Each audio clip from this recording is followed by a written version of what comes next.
উম, 27শে March 2026 নেপালে এক নতুন প্রধানমন্ত্রীকে নিয়োগ করা হয়, যার নাম হচ্ছে বালেন শাহ। নেপালের সব থেকে ইয়ংগেস্ট প্রধানমন্ত্রী হিসাবে তিনি নিযুক্ত হয়েছেন মাত্র 33 বছর বয়সে। তো তার নাম এখন 100 টাইমস বলে একটা ফোর্বসের শীর্ষ বই আছে, সেখানে তার নাম এসেছে।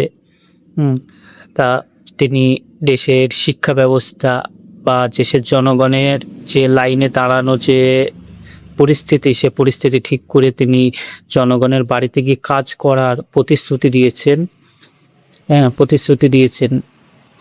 আর তেনার এই কাজকর্ম দেখে একটা সিনেমা আছে না, নায়ক বলে একটা সিনেমা আছে অনিল কাপুরের, সেই সিনেমার গল্পের কথা মনে পড়ে যাচ্ছে। এরকম প্রধানমন্ত্রী যদি আমাদের দেশেও থাকতো হয়তো অনেক ভালো হতো। শিক্ষা থেকে স্বাস্থ্য সবকিছুকে যদি এরকম ভাবে পরিবর্তন করে।